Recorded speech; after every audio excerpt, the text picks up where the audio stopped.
ایک دفعہ کا ذکر ہے کہ گلڈن کے ہلچل سے بھرے قصبے میں حارث نام کا ایک شخص رہتا تھا۔ حارث پورے قصبے میں اپنے لاجواب لالچ کے لیے مشہور تھا۔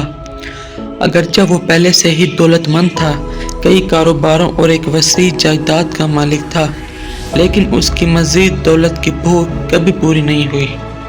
ایک دن ممنوعہ جنگل میں ایک چھپے ہوئے خزانے کے بارے میں ایک افواہ پھیل گئی، جس سے شہر کے لوگ خوف زدہ اور گریز کرتے تھے۔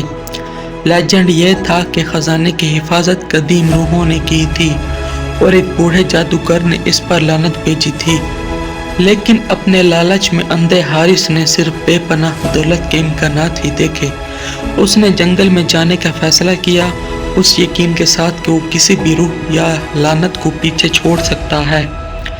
حارث نے ہچکچاہٹ کا شکار مردوں کے ایک گروپ کو ملازمت پر رکھا، ان سے خزانے کا حصہ دینے کا وعدہ کیا۔ جیسے جیسے وہ جنگل کی گہرائی میں داخل ہوئے، عجیب و غریب چیزیں ہونے لگیں۔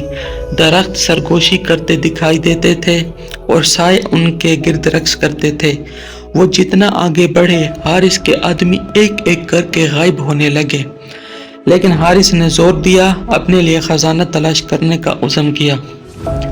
کئی دنوں کے غدارانہ سفر کے بعد آخرکار حارث نے ٹھوکر کھائی، جہاں ایک بہت بڑا سینہ زمین میں آدھا دفن تھا۔ اس کے قریب آتے ہی اس کا دل جوش سے دھڑک رہا تھا۔ جیسے ہی اس نے سینہ کھولا، ایک شاندار سنہری روشنی پھیلی، جس سے سونے کے سکوں کے ڈھیر، چمکتے ہوئے زیورات اور انمول نمونے ظاہر ہوئے۔ حارث خوشی سے ہنسا، اس کی آنکھیں چمکتے ہوئے خزانے کی عکاسی کر رہی تھیں، لیکن جیسے ہی وہ سونا پکڑنے کے لیے آگے بڑھا تو اس کے نیچے کی زمین کانپنے لگی۔ قدیم روحیں اس کے لالچ سے بیدار ہوئیں، سائے سے نکلی، ان کی بھوت شکلیں اس کے گرد گھوم رہی تھیں۔ جنگل میں ایک آواز گونجی، آپ کو خبردار کر دیا گیا ہے، یہ خزانہ ملعون ہے، یہ ان لوگوں کے لیے تباہی لاتا ہے جو لالچی دل سے اسے ڈھونڈتے ہیں۔ حارث نے انتباہ کو نظر انداز کرتے ہوئے اتنا خزانہ نکالا جتنا وہ نکال سکتا تھا اور جنگل سے بھاگ گیا۔ جب وہ گلڈن واپس آیا تو اسے ایک ہیرو کے طور پر سراہا گیا، لیکن اس کی خوشی مختصر تھی۔ عجیب سی مصیبتیں اسے ستانے لگیں، اس کے کاروبار ناکام ہو گئے، اس کی جائیداد خراب ہو گئی اور اس کی دولت پر اسرار طور پر غائب ہو گئی۔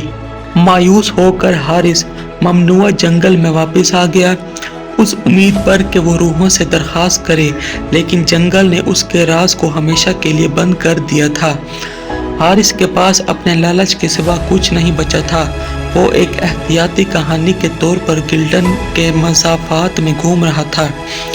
ایک زمانے کے عظیم انسان نے اپنے ہی لالچ سے پست ہو کر اپنے دن دکھ اور ندامت میں گزارے۔ یہ ایک زندہ یاد دہانی ہے کہ لالچ بے لگام بربادی کی طرف لے جاتا ہے۔